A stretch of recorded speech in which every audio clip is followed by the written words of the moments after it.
Welcome to Invest in Yourself, the Digital Entrepreneur Podcast. Join the podcast mogul Phil Better as he interviews successful entrepreneurs that make their living in the digital world. Now, let's join your host, Phil Better, and his special guest today on Invest in Yourself, the Digital Entrepreneur Podcast.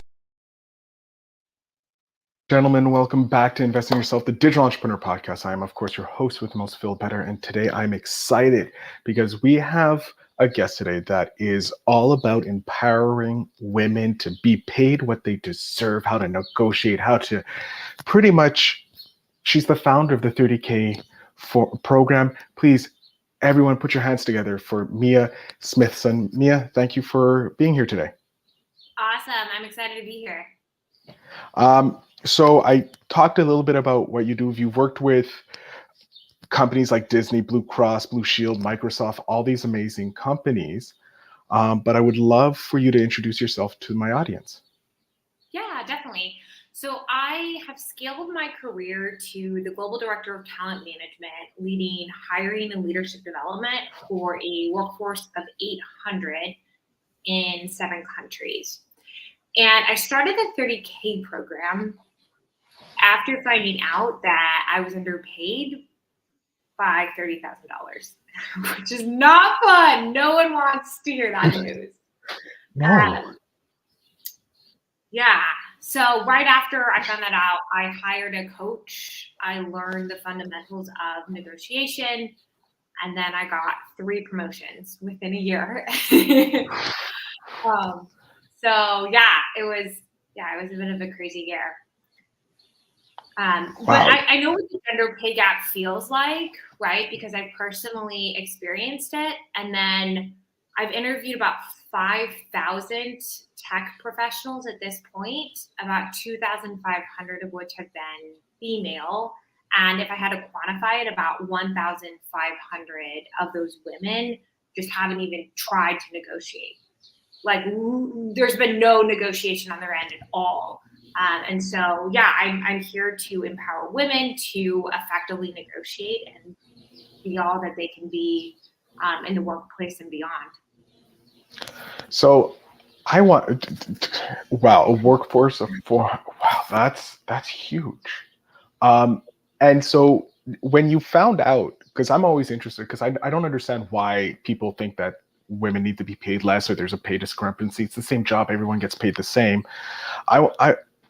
How did you find out that you were being paid 30K less than, was it inside the company or was it industry-wide?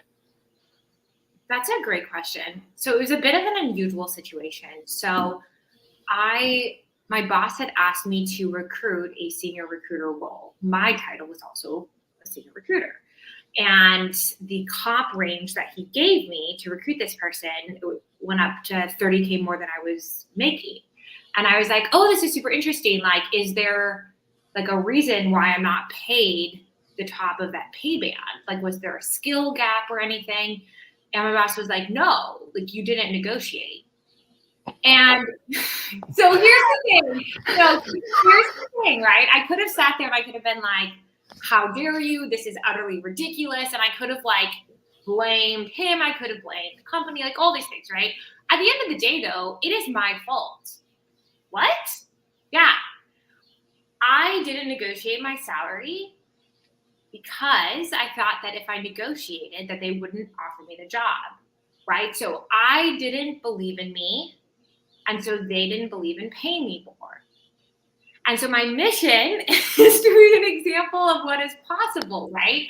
What is possible when you believe in you and when you believe in your power to get the compensation that you deserve, right? Because not knowing what is possible held me back, and it holds back millions of women. Now, do you feel, this is really interesting to me because I know a lot of guys, they negotiate. Like the minute they step into a room or they go for a job, they're negotiating because they know they already have this preconceived notion of their value. Do you think women, when they're entering the workforce, they just feel lucky to get the role and they don't see their value? Yeah, so it's really interesting. I hear okay, you can sense someone's energy, right? When someone's like really, really nervous and they're about ready to public speak, and you can just kind of tell like they're like kind of shaking a little bit, right? Like you can sense that. And what I sense is what I call graspy energy. It's just kind of like, please take me, please, I'm so scared, right? And it's like, I almost like imagine it's almost like they're like, this is like the only piece of food and they're on an island. Like that's almost like how I feel like sometimes when like it gets to like the money conversation and it's just like this otherwise amazingly confident woman becomes less confident, right? So yeah, I would say it's the graspy energy, and it's also the scarcity, and it is unfounded scarcity. What I mean by that is in December, there were 11 million open jobs in the United States. There are a lot of jobs out there.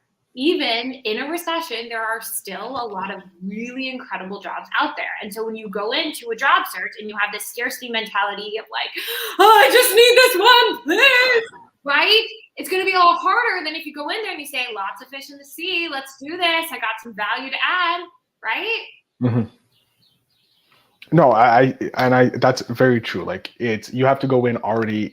I look at when I was doing interviews before I started my business, I was interviewing them. I was making sure that they were a good fit for me instead of them being like, am I a good fit for this company? That 100%. And that's actually something I notice a lot of the women in our program forget. What is their yes criteria, right? Like actually predefining out like, what are my non-negotiables? Right? What am I looking for? Like, and having that like all concretely written down, even before you start job searching, right? It isn't just what that company is looking for, it's what you're looking for as well. And then finding that mutual match, right? That's where the magic lies. So how did you come up with the first iteration of the 30K program? Sorry. Yeah. So I started doing career coaching.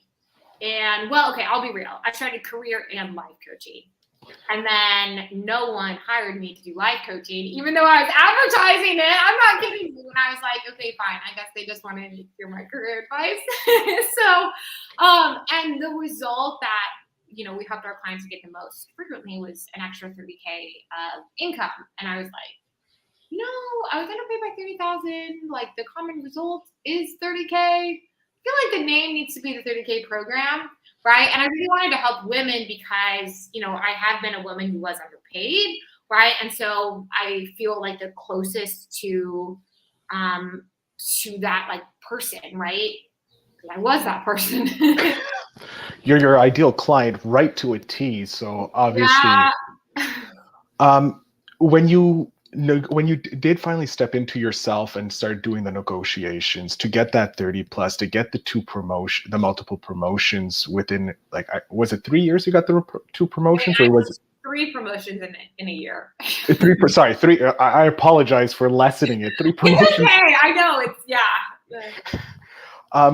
What did it feel like when you got that first kind of like win, when it went from, oh, I got this promotion, and then there was a second promotion? Were you questioning like, is this really happening to me? Yeah, so it's really interesting. Like I noticed right away that I felt unworthy.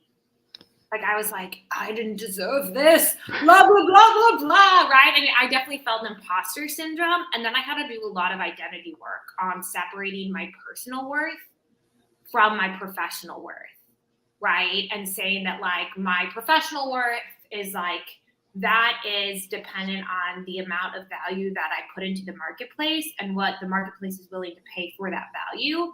My personal worth is not up for negotiation. That's already 100%, right? And then when you have that rock solid personal worth, right, then you can go into any situation confidently because you recognize that you don't have to be quote unquote perfect. Like you're already like enough as a human being, right? And so, and I will just say personally, like I went from a role where I had no public speaking and I wasn't leading a team to all of a sudden where I was leading a team. And not only that, but I was in charge of speaking in front of all of the leaders in the company, as well as doing some like all company wide trainings that everyone would see, right?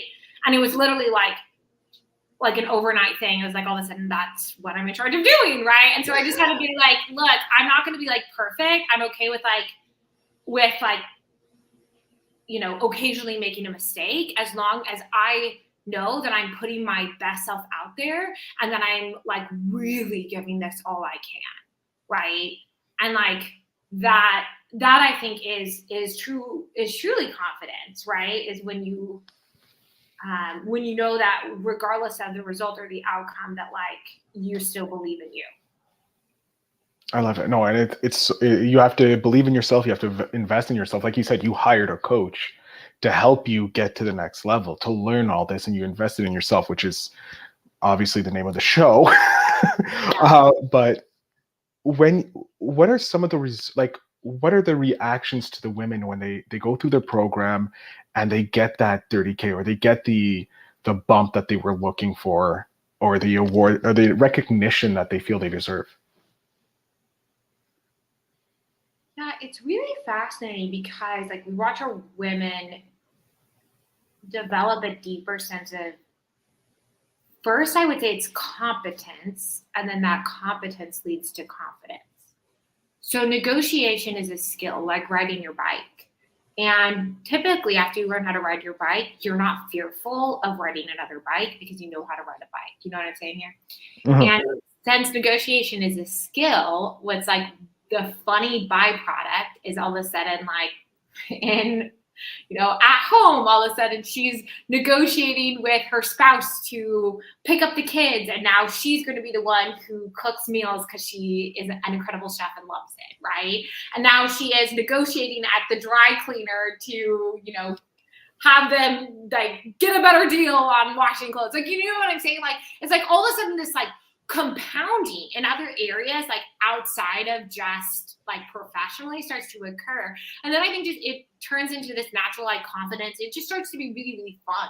Like I thoroughly love negotiation. I think it's like one of the, like I would rather like be in a negotiation than I would like watch TV or like eat like any day. I'm not kidding you. And it's because I like think it's so enjoyable. And so it's like when like that's what we see is like when a woman becomes really strong at it, and starts enjoying it, then there's all these other like I'd call them strategic byproducts of like success. And in your program, are you seeing that you're attracting more youthful, more like early people in their career, or are you seeing people in the middle of their career, the end of their career, trying to get that final pay bump before they have to retire? What kind of clientele are you seeing in your business? Yeah, so one really interesting thing is that like 80% of the women who join the program are already making six figures. So we definitely do appeal to a certain like echelon of women. And then like 25 to 45 is like the range that we see the most common. So yeah, I would consider it like executive coaching more than career coaching, just because of the type of woman that we attract. And I had a follow-up question. Darn it. Where do you want to go with the 30K program? Is there like, are you looking to do another program? Are you looking to expand into different areas? Yeah, so I mean, statistically speaking, women are still underpaid federally by 17.7%. So I think there's still a lot of work to do in this space. I'm a big believer in focus. And so just focusing on helping our women to achieve results and do it in like a faster way and be more effective, like that's really what I'm focused on. And I mean, even already when the program started, it was like within a year, like we offered we'd help you get a new higher paying job you adore that's 30K more. But now we realize it's actually within 48 coaching sessions, which takes about 6 to 8 months, right? And we've been able to tighten it and remove a lot of the things that we found are like, I would say the nice but not musts, right? And so that's what I'm looking to continue doing, is refining and really figuring out and like optimizing the program, and just having it be as valuable as possible. And I just remember the question, and it fits into everything. Right now, you mentioned that you see more high-level execs, or execs at least, coming into your program, trying to get the bump in pay that they deserve. Do you see an industry specific that's coming Yeah. into your? Yeah, and I will really quick specify what I'm defining as an executive. So I'm actually seeing it's like manager level and above. That is typically the type of woman who, joins our program. And then for industries, a lot in the tech sector. And I don't know if that's because a lot of my experience is within tech, and I know that world so well. We're not, like, you literally could be in any industry because it is, once again, skills that we're teaching that are transferable regardless of industry. But yeah, for some reason, tech, and consulting as well. We see that.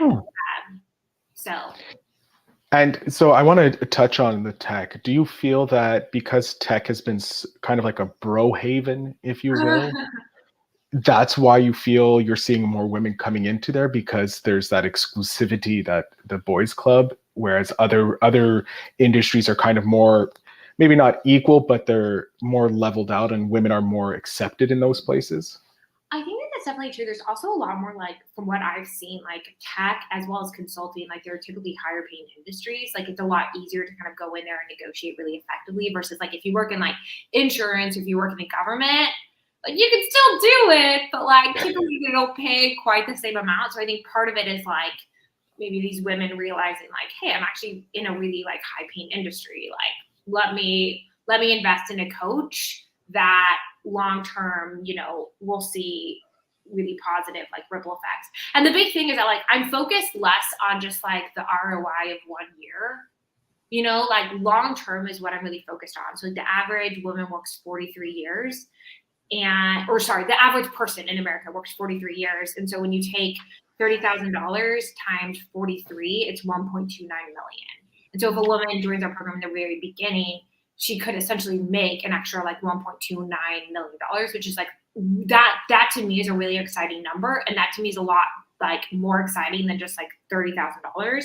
You know what I'm saying? Because it's that crazy. No.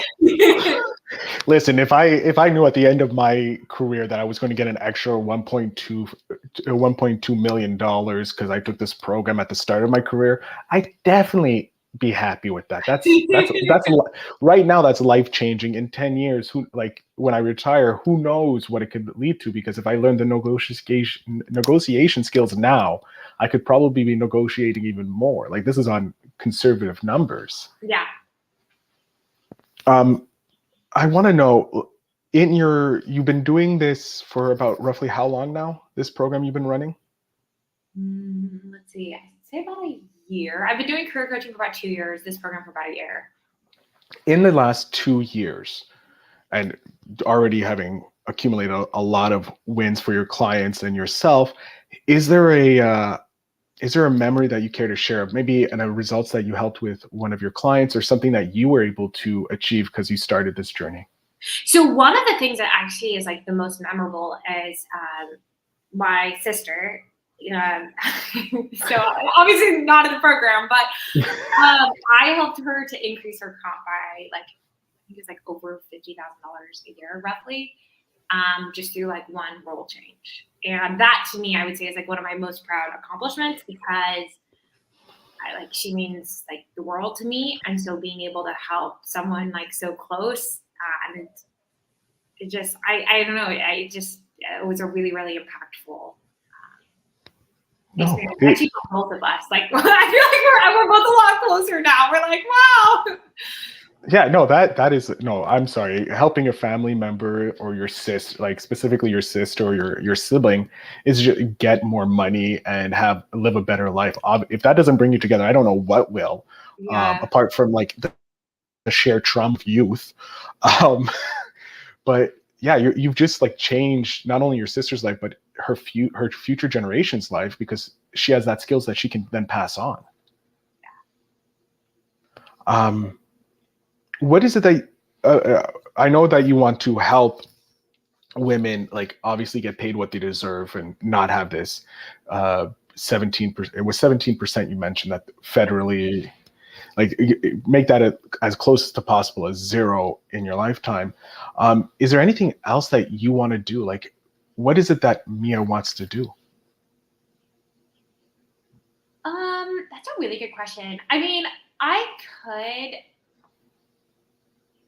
don't know. I would say one other cause that's kind of close to my heart is that right now it's like 4.2% of female businesses hit 7 figures in annual revenue.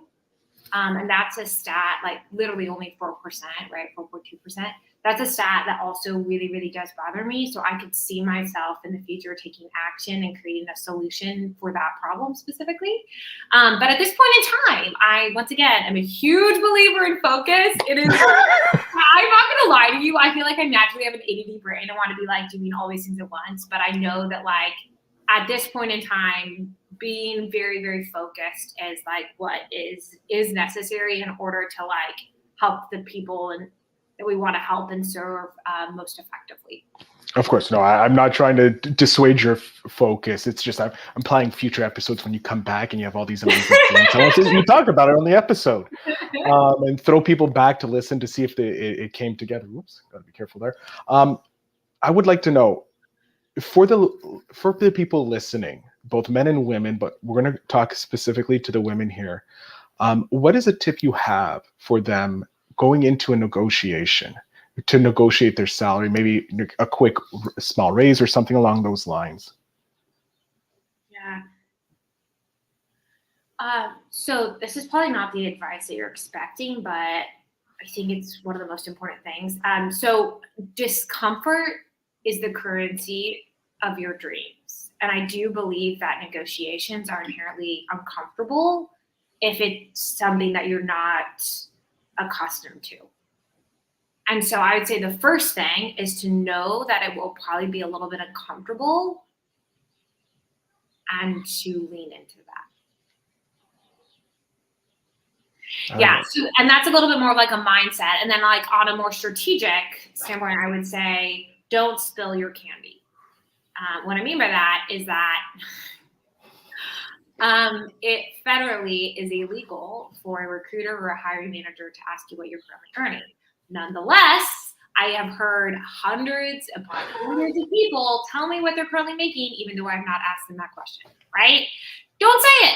It is literally like playing poker and showing the other side your cards. It is illogical, right? So instead, do something what's called reversing. And what is reversing is, let's just say Phil asks me, what's the salary range that you're targeting? And I reverse back and I say, before I answer that question, I'm curious, could you let me know the range for the role, right? And you may already be able to find this on the job description because sometimes it is posted. And then let's just say that Phil gets back, he says the range. Then what you could say back is, you know, is there flexibility in that range? Some of the companies I'm interviewing with are a little bit higher. Woo! Right? And so here's, I love that so much because it's showing that like you are in demand and you got options. It's very tactful. It's very professional. Obviously, only say that if that's true. Yes. That is my favorite line. I am not kidding you. And we have what's called the Bible of salary negotiation, and we literally have that exact quote. Is there flexibility in that range? Some of the companies I'm interviewing with are a little bit higher, and they literally like copy and paste that into a doc, and they're like, "What is that?" So fun. That is just power. Like, even wow. I wish I knew that when I was still in the corporate world. That is amazing. If anything, you take away that quote is. I'm just going to clip that because that is. What's that? And then one other thing, and I'm not kidding you, I never get asked this, and I always am like, why aren't you asking me this? Is so at offer stage, right? Saying, you know, one last request, given the current market conditions, I'm looking for 6 months of severance should a layoff occur. You literally get that in writing. You could easily get like, I am not kidding you. If they want you bad enough, you could get that into your contract, right? Right? Because here, right? If they're like, oh, we're not going to do any layoffs, like it does happen. But if you have that already, woo!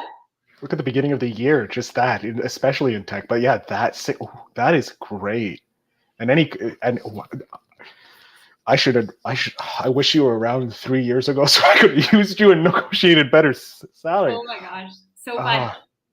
Oh, and then one other thing. So if you are manager level and above, typically I recommend asking for a signing bonus as well as a performance-based bonus. And the exact words to say is, in line with the market research I've done, and based on my skill set, I'm looking for a base plus whatever signing bonus, stock options, and a performance bonus. So it's a little bit wordy, but you want to get all those different variables, right? So you want to get your base in there. So let's just say a 200K base plus a 10K signing bonus. A 10K signing bonus is super, super, super common for manager and director level roles. C-level is a little bit different. And then bringing up stock options and a performance bonus, right? And that one-liner right there, you want to really have all those elements so that you're not just going for the base and excluding these other pieces of the pie. You know what I'm saying? Oh, no, fully. And I'm pretty sure as a manager or the person receiving this offer, you're going to look at this person with a lot more respect because they're coming in with everything that they're asking for what they feel they deserve. So you're going to have to respect this person. Well, this is the thing that people don't realize. Okay, they think, oh my gosh, this person is going to turn me down because I asked for too much. But that's not true, right? I mean, yes, technically that one employer could decide it is out of range for their role, but the fact that you negotiated is actually a feather in your cap. And why is that? It's because if they hire you, what are you going to do? You're going to negotiate on their behalf. You're going to be the person that they call when it's mergers and acquisitions, and they're trying to get this deal with the company they're trying to acquire, right? And they pull you in because how you, like in that salary negotiation, you were fierce, right? And you, came up with a really incredible mutually beneficial agreement, right? Like having negotiation skills could only benefit you, and showing that, right, during the interview process, oh, please, that's great. They will. They're not going to, if they don't want you, if they don't agree with anything, they won't hire you. So if they don't hire you, whatever, they lose out. But they're going to hire you because they're going to know you're competent. You know what to do. You're not just going to be a soulless entity inside the business. Yeah. You know your worth, and you want to bring your worth to the company, to bring the company's worth up. If I was hiring and I saw someone willing to negotiate with that and come in at not necessarily a hard bargain, but like something that's like, this is what I'm worth, I'm going to feel that they're going to bring that to the table. And generally they do, because they got what they wanted, they're going to bring to the table. Yeah. Mia, I'm having a great time. I'm loving talking with you, but we are coming up to the end. So I'm going to get to the spark question of the show, which is by Seek Discomfort. The spark question is, what have you dreamed of doing for a long time, and what is holding you back from it? Dreamed of doing for a long time.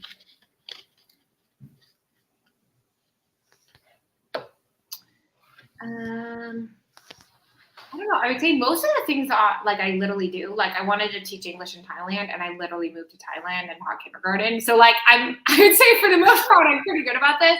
There is one thing that I haven't done yet. It's like, this is gonna sound like the weirdest thing, but it's like a bathtub. It's called like the bathtub, like entrepreneurial community, and it's basically like a whole bunch of like 7 and 8 figure entrepreneurs, and they like go on like a vacation together, and then they'll have like guest speakers come in, and it's $10,000, and I've been like eyeing it for like quite a while. Do it. So I just do it. Next time you come onto the podcast, which is going to be at least in a year, maybe 2, you're going to have come on and say, I'm going to ask you specifically, have you done the bathtub entrepreneur speaking thing? And I hope it's a yes. That's what I'm hoping for. Love it. Because you can even be there you could even go there to talk about the negotiation skills that you have helped people get, because everybody needs better negotiation skills. Mia, I'm going to jump off stage here. I want you to tell my audience where they can find you, how they can connect with you for the 30K program, because you obviously know what you're doing, and an extra 30K in anybody's life is great. Awesome. Yeah, go to the30kprogram.com. And once you get there, you'll get a pop-up that says Master the 7 Seconds, and you can download that. And it has resume samples from people who've worked at Microsoft, at Airbnb, just a ton of really incredible resources in it. So, yeah. Awesome. And of course, Mia, I want to thank you so much for being here. It was a pleasure talking with you. I can't wait to talk to you again and see where you are in the next 2 years when you come back. Awesome. Thank you, Phil. It was my pleasure. To my audience, make sure you check out the show notes down below to get all the information, and definitely check out the free resources. And as I always say, remember to invest in yourself.